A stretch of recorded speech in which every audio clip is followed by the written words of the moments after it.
Hello everyone, my name is Himali and today I'll be talking about consumer ratings and review. So I'll talk about what are ratings and review, why is it important and how can we use it to enhance our qualitative research. First, let's start by looking at our consumers today and how tech savvy they are. 5.27 billion unique mobile users around the world. We have 4.72 billion people using internet. That is almost 6 out of 10 people on this earth have access to internet in one form or the other. And 4.33 billion social media users. And no surprise with the COVID impact and changing the whole purchase behavior, we see a boom in e-commerce. And today we have 3.8 billion e-commerce users. That's almost half of the population of this earth who's shopping on online websites or some kind of platform. This is a huge consumer database that we are talking about. Let's look at the prediction of e-commerce. So by 2025, it is expected to grow by 63.1%, meaning we would almost have 4.9 billion users by the end of 2025. And we are talking about an expected revenue of $4.2 trillion. Again, this is a huge pool of consumers that we look at, and this is also the reason why e-commerce today and the online platform reviews that they're leaving today becomes extremely important because it is unavoidable, and every time a consumer tries to purchase anything, they are referring to these reviews. Scott Cook, who's an American businessman, he's a co-founder of Inuit, and he's also a director at eBay and Procter and Gamble. So he says a brand is no longer what we tell consumers it is. It is what the consumers tell each other it is. And it is so very true. If we look at the purchase behavior today and the way the consumers are buying something, before it was advertisement and word of mouth or friends and family recommendation, things like that. But today it's changing to review based purchases. Consumer often before purchasing any single thing, they refer to review and they try to read every element of the review and then they make a very informed decision. Even the smallest of things, if they want to buy some small household item, or if it's a restaurant they want to go to, they would always refer to what is the rating, what are the comments, is it good or bad, and accordingly make a decision of what do they want to do. And this also explains how the shift has happened in terms of influencers. So like I was saying, it was the word of mouth, etc. before, but today we see an upsurge of KOLs, so key opinion leaders, and these bloggers and influencers who are giving their review of what they feel about the product or how they feel about a food or any experience they've been having. And consumers actually refer to these kind of reviews as well before making a decision to purchase a particular product or not. And this is the reason why ratings and review becomes very important for us as a brand and as researchers, because it is unavoidable. It's here to stay and we have to deep dive and look into all the insights we can pull from all the reviews that are being left on these platforms. And in fact, access to these reviews is also quite easy. I mean, as a consumer as well, if you go on, for example, Amazon or any other e-commerce website, you can easily look at the reviews which are left on the page for your particular product or any product that you're trying to look at. But there are more advanced versions available as well. So most of the research agencies today would do either an ad hoc analysis based on the client's need, or they are building a very smart artificial intelligence fueled user-friendly dashboards with which they can try and access information and reviews in a certain way that they want to, that answers to their needs. And with all this advancement in analysis of ratings and review, in fact, all this information is at our fingertips today. So yeah, it's unavoidable and we have to have access to this information. But why is it important? First of all, let's start again by looking at consumers and how are they referring to these reviews. So some of the patterns, so it's almost everybody who looks at the reviews before they shop anything. And 79% specifically look for websites which have a product review. So in case there is no review left on the site, they would look for alternative websites and they would not purchase from that particular platform. And 79% again is a big number of consumers. 52% consumers do not trust star rating alone. They would like to read the comments. They want to know what are people talking about it, and they want to know everything that is being talked about. In fact, 71% consider recency of reading the reviews. That means they often look at what is the newest or the latest review that is left behind, and they won't consider reviews that are maybe 6 months old or 1 year old, because we live in a dynamic world today and things may change very quickly. Over half, so almost 52% specifically seek for 1-star review.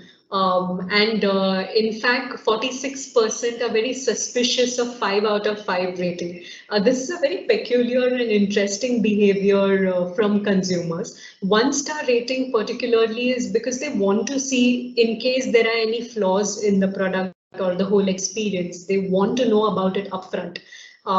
They may end up purchasing the product because they need it, but they want to know what to expect when I'm going to use a product or a service or an experience. And even 5 out of 5, because sometimes it could be a paid review, it could be a promotion, it could be something else. So they're very suspicious when things are too good. It's difficult to believe, right? It's even for us, you and me, as a consumer, if something is very, very good, or 5 out of 5, maybe no comments mentioned, it's suspicious. You won't really believe that. So in fact, consumers are very smart about how they refer to these reviews, and they go each star by star. So they look at 1-star, 2-star, 3-star, all these star ratings, and then try to make an informed decision whether I will buy this product or I will not buy this product.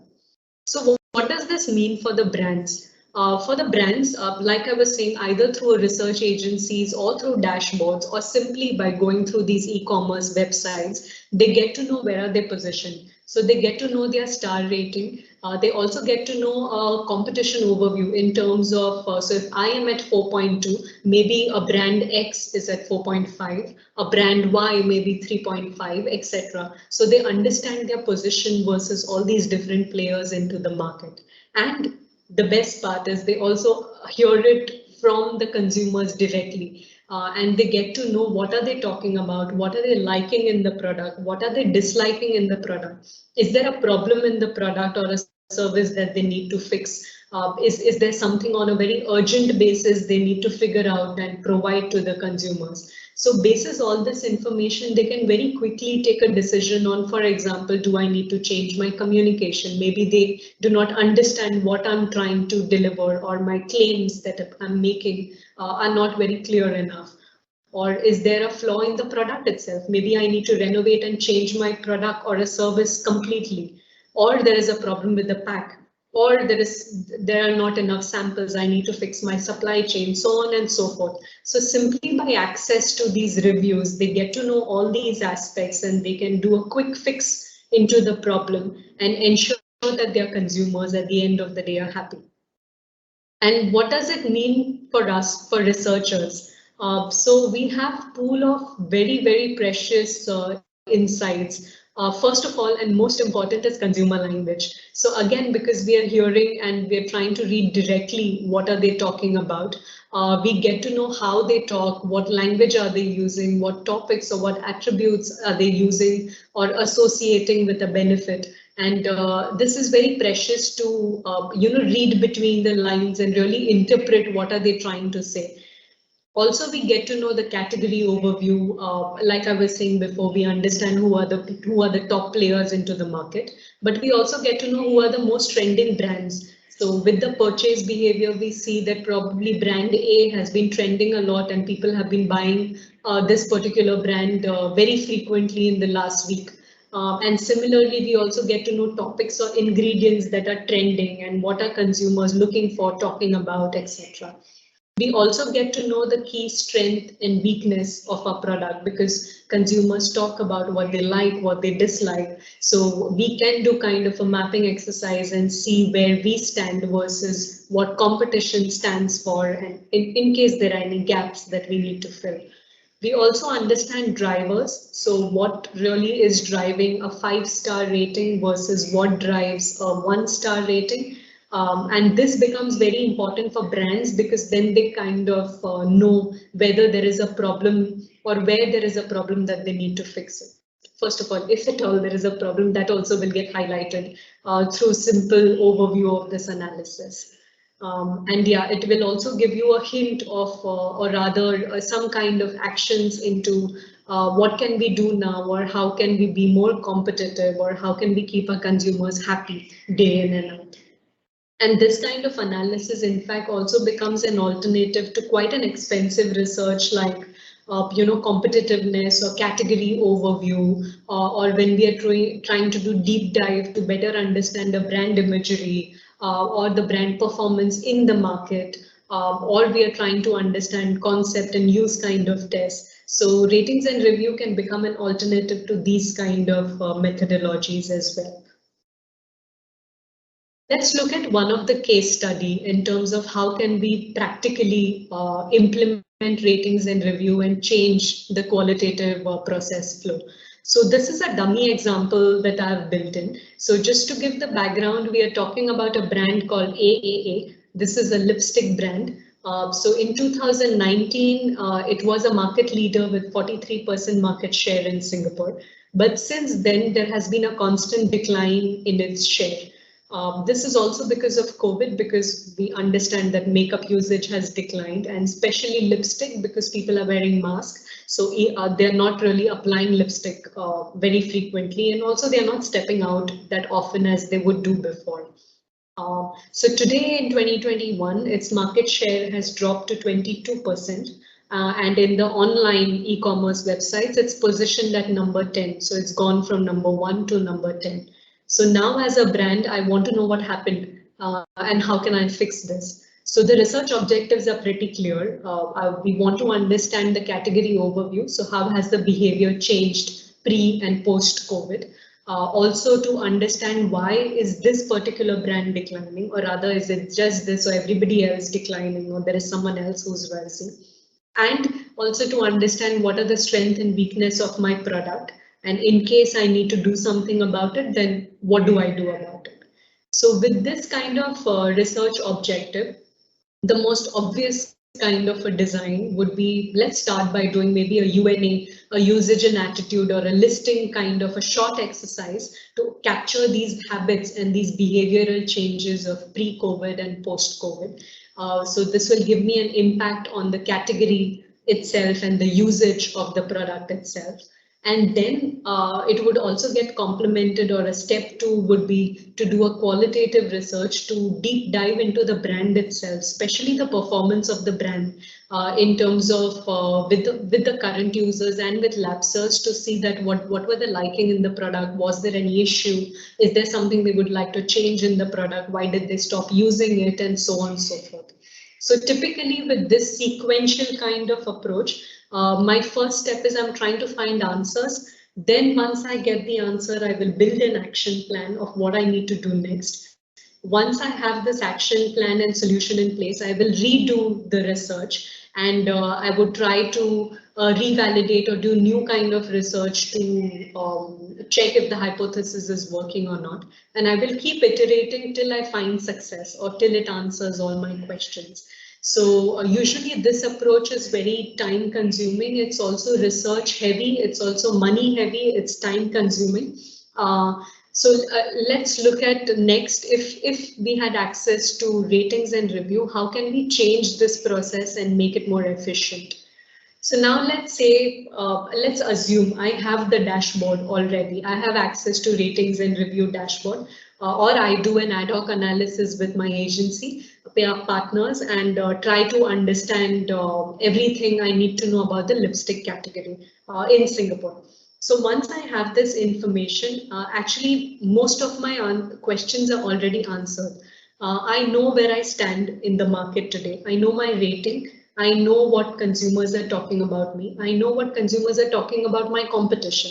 I know my competition rating as well. I also know the drivers of what is driving 5-star rating versus what is driving a 1-star rating. So I have access to all this information already. And even with access to these comments and maybe a little bit more of web crawling, I would also understand the impact of COVID on lifestyle and behavior of consumers, especially when it comes to lipstick. So now, in fact, rather than doing a lot of maybe listing exercises or other things, simply by access to my dashboard, I have all this information ready with me on my fingertips. So it answers a lot of my questions. I know the problems, I know what I need to fix. So I have an action plan or a working solution already. Now I simply need to know whether this is going to work or not. So now my research is very focused. I would go to my target audience, I would go to my users or a specific group of people, show the solution to them, and then iterate or rather co-create the successful solution with them. So in this case, in fact, my outcome or the whole delivery out of this new research process is much more insightful. It's much more actionable. And the whole process, say, for example, in the previous one, typical product life cycle in testing, I'm giving a random example, may take, say, 1 year of full research cycle. With ratings and review analysis, you can almost bring it down to maybe say 6 months of the whole process and delivering a good successful solution into the market with changes and everything that the consumer needs. So in fact, you're shortening everything, you're more focused, and you're doing this with the consumer together. So that's how we can apply this approach and use ratings and review to our advantage, get the answers that we have in front of us, and then do the research in a very focused, in a very precise manner to answer a specific set of questions rather than doing a lot of exploratory work. So basically, to sum up, having this ratings and review analysis at hand, it makes us better informed of our consumer expectations and market position.